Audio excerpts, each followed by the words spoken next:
Hi, my name is Jailah Ratilla from 11th Philosophy. So today, we will talk about the barriers of communication. But first, what is communication? Communication is significant for human beings because we need to get information. On the other hand, communication comes in various forms. From the simple nodding of your head, stretching of hands, raising your eyebrows, up to your daily conversation with your friend. Even what we are doing right now can be considered to be a communication because you are watching or listening to what I am discussing. And now, let's move on with the barriers of communication. We have 4 types of communication barriers. First, physical barrier. Second, psychological barrier. Third, cultural barrier. And last is linguistics barrier. What we will discuss first is physical barrier. This pertains to an event or condition that occurs naturally or environmentally, which causes noise that hinders the communication. For instance, the loud horns of a dump truck, barking of dogs, and loud sound of karaokes. And now, let's go for the next one. Psychological barrier. This barrier is a conflict that a person is going through inside their minds. So this barrier can also be referred as mental barrier. Moreover, this barrier is the issue of the sender in their personal and social matters towards communicating with others. Examples of this are trauma, shyness, low self-esteem, depression, and more. And the next barrier is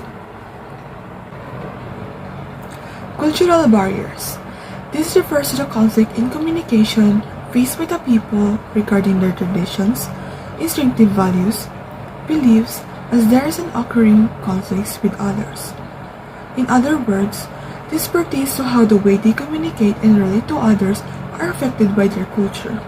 Examples under this are the way they dress, beliefs, tradition, speaking, and more. And the last barrier is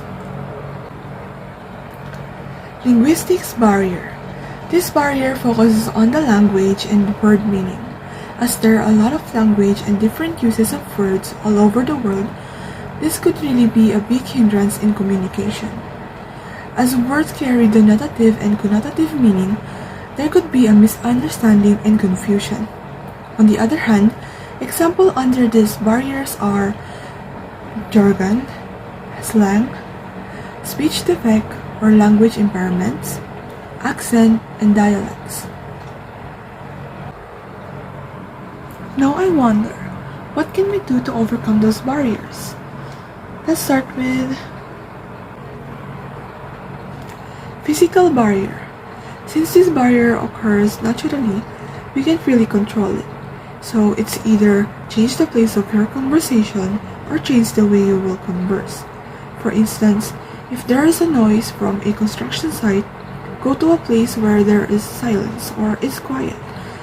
Or send your message through a non-verbal way like writing on a paper or typing it on your phone. Second barrier.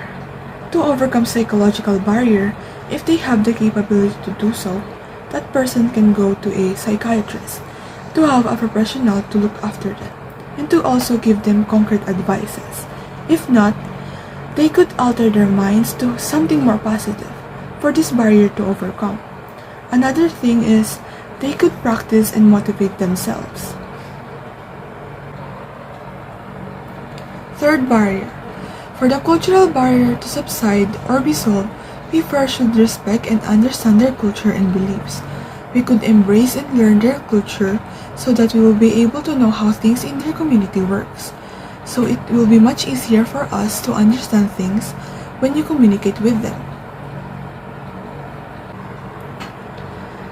Last barrier. Linguistics barrier can be overcome through having a professional translate their conversation if they can do so. If it's just a simple conversation, they could use Google Translation or other apps that cater such technology.